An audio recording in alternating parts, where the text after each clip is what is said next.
Hello बच्चों, let's read the question. Water flows along a horizontal pipe whose cross section is not constant. The pressure is 1 centimeter of mercury where the velocity is 35 centimeter per second. At a point where the velocity is 65 centimeter per second, we have to find the pressure. So बोला गया है कि water एक ऐसे horizontal pipe में flow करता है जिसका क्रॉस सेक्शन कांस्टेंट नहीं है. क्रॉस सेक्शन अलग अलग है हर जगह. प्रेशर बोला गया at a point is 1 centimetre of mercury जहाँ पे वेलोसिटी 35 सेंटीमीटर पर सेकेंड है. तो हम लोग को प्रेशर दूसरे पॉइंट में निकालना है जहाँ पे वेलोसिटी 65 सेंटीमीटर पर सेकेंड है. So let's see the key concept in this question. की कॉन्सेप्ट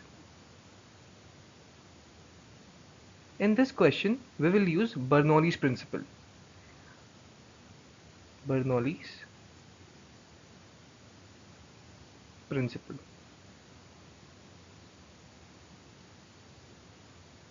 जो स्टेट करता है principal and it states that the pressure plus rho gh potential energy plus ये एनर्जी डेंसिटी ये सारी टर्म्स प्रेशर हो गया, पोटेंशियल एनर्जी हो गया, काइनेटिक एनर्जी हो गया, ये सब कांस्टेंट रहते. दिस इज कांस्टेंट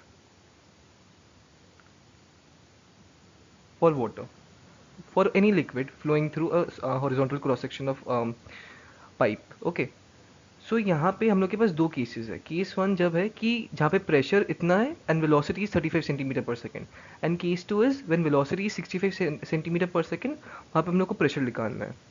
यहाँ पे ऑलरेडी मेंशन्ड है कि हॉरिजॉन्टल पाइप है, मतलब पाइप तो स्ट्रेट है, पाइप हॉरिजॉन्टल है. इसका मतलब जो पोटेंशियल एनर्जी का डिफरेंस आएगा, जो पोटेंशियल एनर्जी का अलग अलग यहाँ पे हाइट सेम रहेगा. सो अगर हम लोग मैं इसको लिखूँ in terms of equation, I can write P1 plus rho g h plus rho v one square divided by two. This is equal to P2 जो सेकेंड पॉइंट पे होएगा, rho g h plus rho v two square divided by two. So from here we can clearly see कि rho gh and rho gh will get cancelled. So हम लोग के पास equation आएगा P1, मतलब यही वाला इक्वेशन आएगा without rho gh. Okay, so let's find the pressure and the velocity. So यहाँ पे P1 क्या दिया हुआ है? P1 is given out to be 1 centimetre of mercury. अब हम लोग P1 को लिख सकते हैं in terms of rho g H.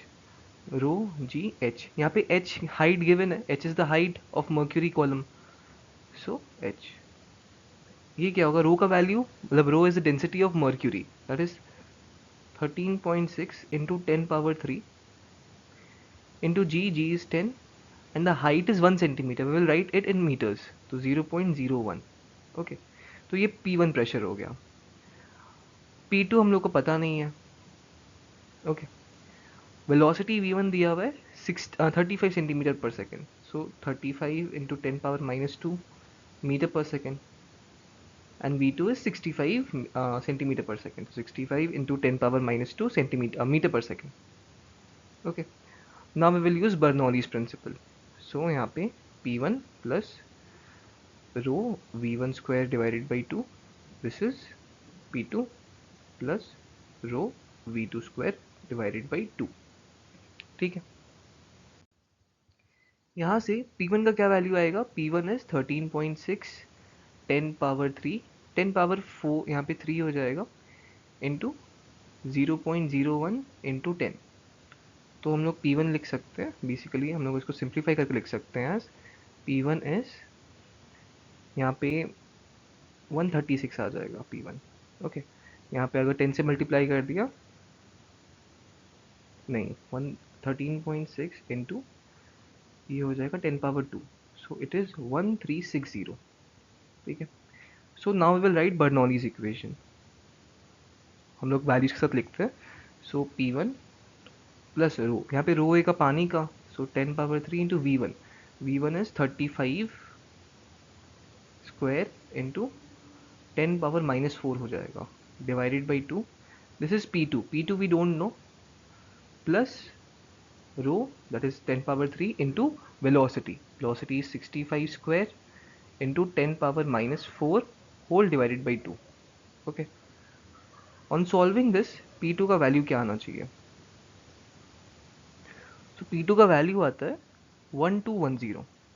Okay, this is the value of P2. But हम लोग को P2 निकालना है in terms of height of mercury column.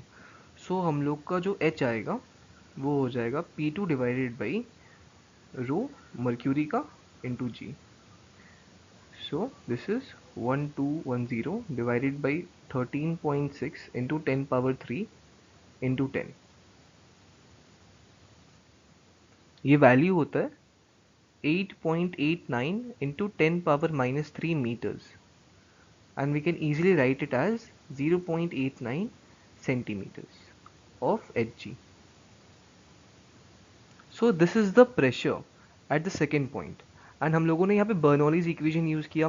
हम लोग को P1 V1 पता था, P1 V1 ऑलरेडी पता था, and उससे we found P2 and V2 was already given using Bernoulli's principle.